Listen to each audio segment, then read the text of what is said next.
You freeze when pressure hits, even after telling yourself you'll stay calm next time. What if you could become the person who thinks clearest when chaos strikes? In this video, I'll share 6 neuroscience-backed strategies used by Navy SEALs and emergency room doctors that will rewire your brain to stay sharp when everyone else loses their mind. I discovered these techniques when I studied how elite performers handle extreme stress, from firefighters entering burning buildings to surgeons making split-second decisions. Research from Stanford's Department of Neuroscience shows that calm thinking under pressure isn't a personality trait. It's a trainable skill. The problem is, most people practice staying calm when they're already calm, which is like learning to swim on your bed.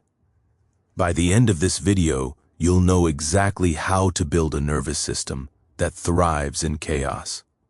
Let's dive in. Now, here's where it gets interesting. The fastest way to hack your panic response doesn't involve thinking at all. The 4 to 7-8 breath is a tactical breathing pattern developed by Dr. Andrew Weil and used by military special forces worldwide. You breathe in for 4 counts, hold for 7 counts, and exhale for 8 counts. It sounds absurdly simple, but this pattern physically interrupts your body's panic cascade within 90 seconds. Research from Harvard Medical School found that when you're panicking, your sympathetic nervous system floods your body with cortisol and adrenaline, which literally shuts down the prefrontal cortex, the part of your brain responsible for rational thinking. This works because your brain can't sustain a panic response when you're exhaling longer than you're inhaling. The extended hold increases CO2 tolerance, which prevents hyperventilation. Japanese Zen monks have used similar breathing for centuries because they understood what science now proves. You cannot think clearly when your body believes it's under attack. The 4 to 7-8 pattern tells your nervous system, we're safe. Stand down. First, the moment you feel panic rising, chest tightening, thoughts racing, heart pounding, place one hand on your belly. Second, breathe in through your nose for exactly 4 counts, feeling your belly expand like a balloon. Third, hold that breath for 7 counts. This is crucial, don't skip it. Fourth, exhale slowly through your mouth for 8 counts, making a soft whoosh sound. Repeat this cycle 4 times. The common mistake people make is breathing too shallow or rushing the counts.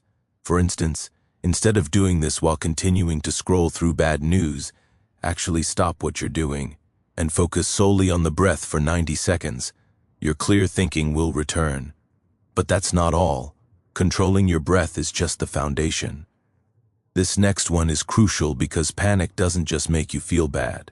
It makes you make terrible decisions. The October 10, 2010 filter is a time-based decision framework created by Susie Welch, former editor of Harvard Business Review. When facing a stressful decision, you ask yourself 3 questions. How will I feel about this choice in 10 minutes? In 10 months?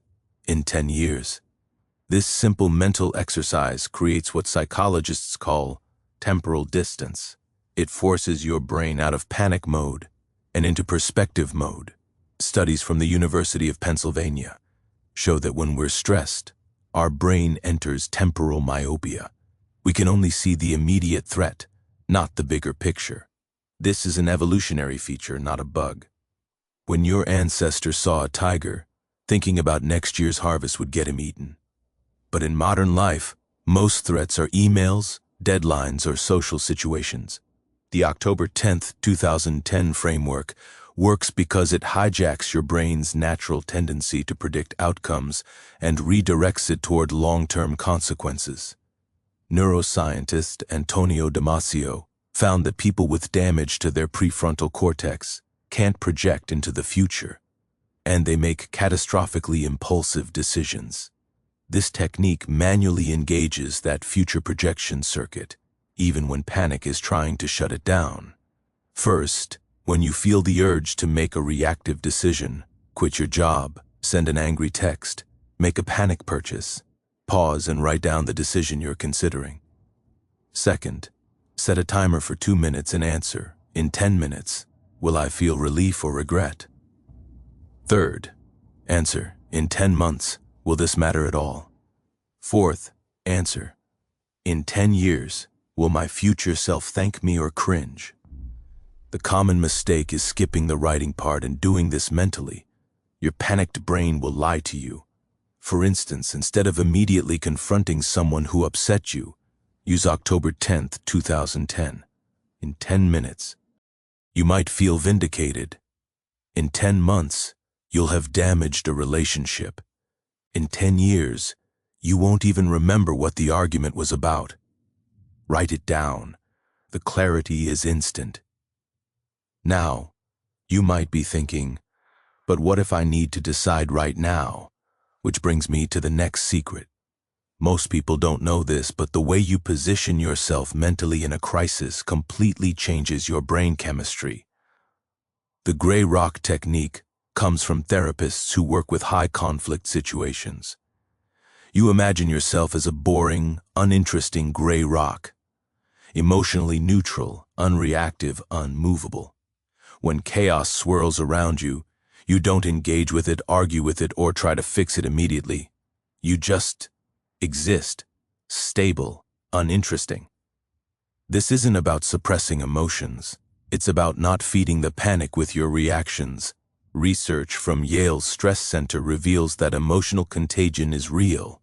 Panic spreads through groups like wildfire because mirror neurons in our brains automatically mimic the emotional states of people around us. This technique works because your brain has two modes: reactive mode, which amplifies emotions, and observer mode, which creates space between stimulus and response. Buddhist monks who practice equanimity meditation show dramatically reduced amygdala activation, the panic center of the brain, even when shown disturbing images.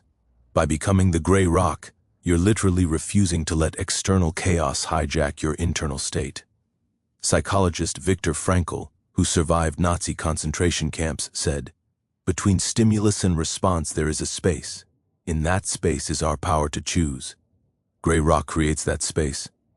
First, when you enter a chaotic situation, a heated meeting, family drama, breaking news cycle, mentally announce to yourself, "I am the gray rock." Second, physically relax your face and shoulders. Panic shows up in your body first, and a tense face feeds anxiety. Third, speak in a monotone if you must speak. No dramatic inflection, no defending, no explaining. Use phrases like "I see," "That's interesting," or "Tell me more." Fourth, observe the chaos as if you're a documentary filmmaker. Notice people's reactions without judging or joining. The common mistake is thinking this makes you cold or uncaring. For instance, instead of jumping into an argument with counterpoints, which escalates panic, try saying, "I hear you're frustrated," in a flat tone while maintaining the gray rock stance. Watch how the other person's panic has nothing to hook onto.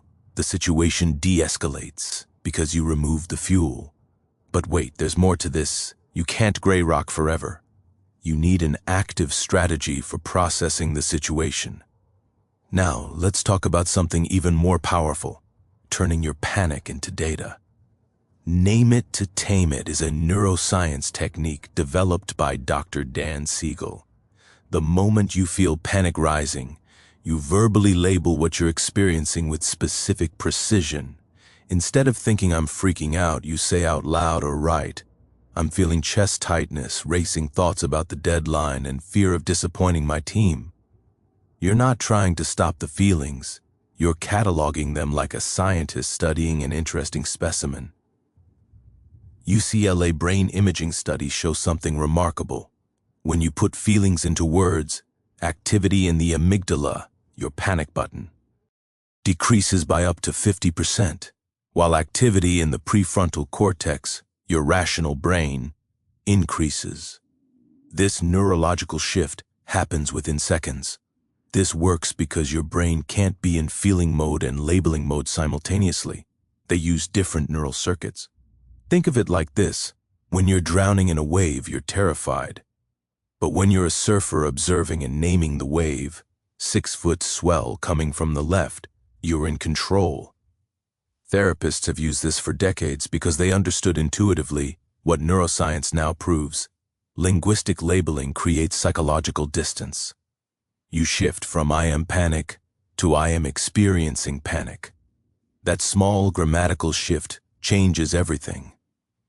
First, keep a panic log on your phone or notebook. This is your scientific data collection tool. Second, the instant you notice panic symptoms, grab your phone and type or speak, "Right now I'm experiencing," followed by the physical sensation, the specific thought, and the specific fear. Be ridiculously specific. Third, add a number. This sensation is a 7 out of 10. Fourth, set a timer for 3 minutes and just observe without trying to fix anything. After 3 minutes, re-rate the intensity. You'll almost always find it drops to a 4 or 5 just from naming it. The common mistake is using vague labels like bad or stressed. For instance, instead of writing "I feel terrible," write "I feel chest pressure at 6 out of 10.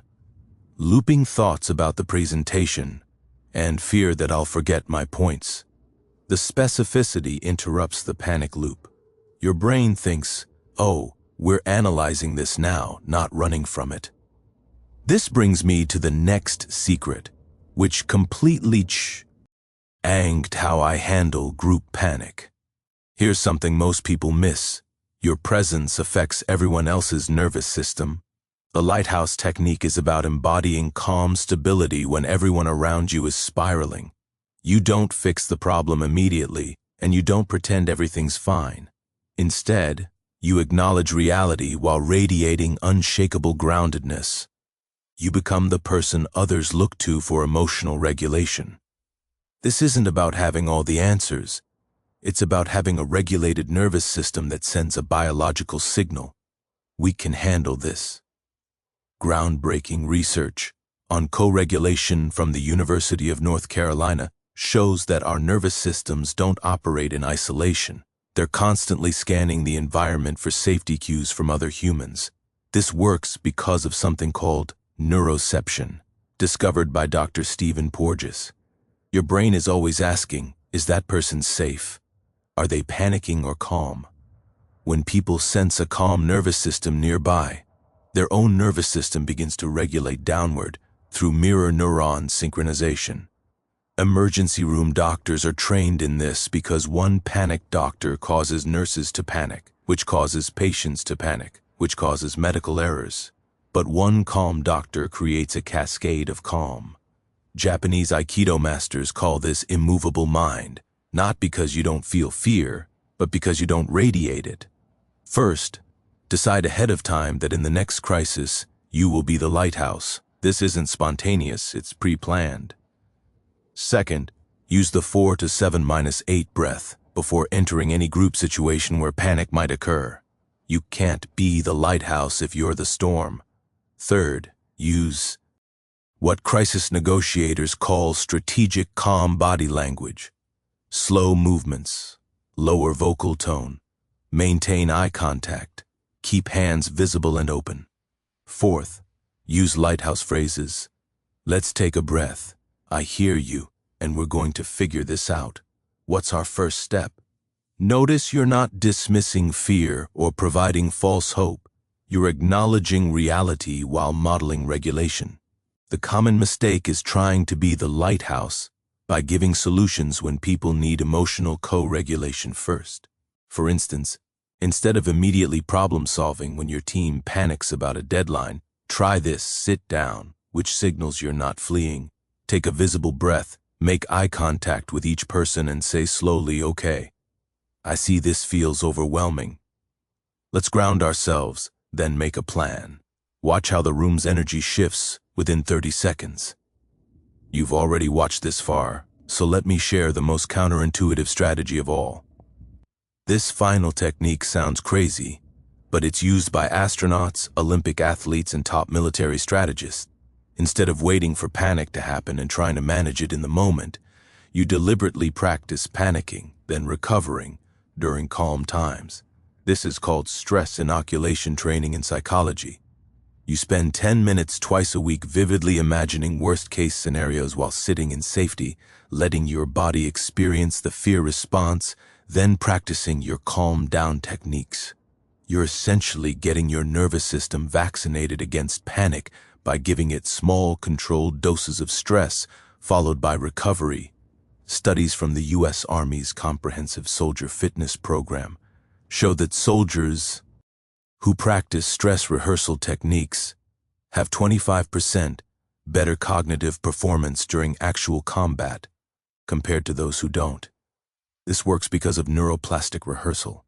Your brain can't fully distinguish between vividly imagined experiences and real ones. When you practice the panic-then-calm cycle repeatedly in safety, you build neural pathways that become automatic.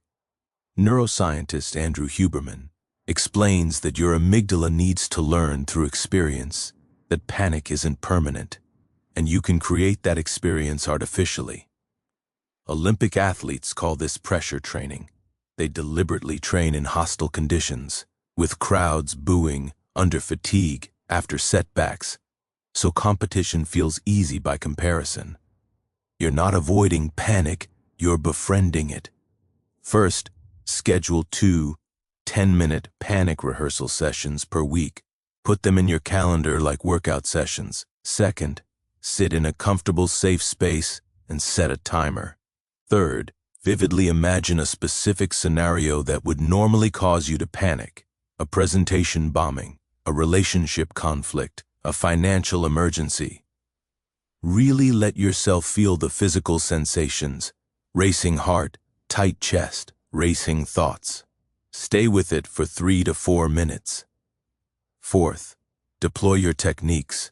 4 to 7-8 breath. Name it to tame it. Gray rock stance. Practice recovering your calm. Fifth, journal what worked and what didn't.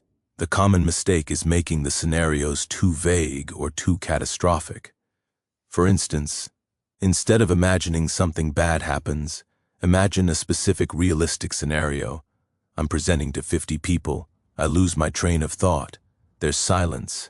I see confused faces. Then practice. I'm feeling chest, tightness at 7 out of 10, fear of judgment and racing thoughts.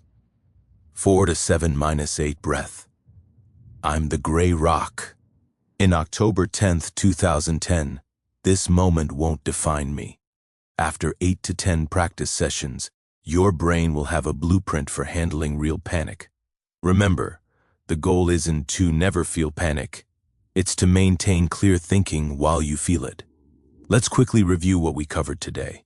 Number 1, the 4 to 7-8 combat breath, your biological panic off switch.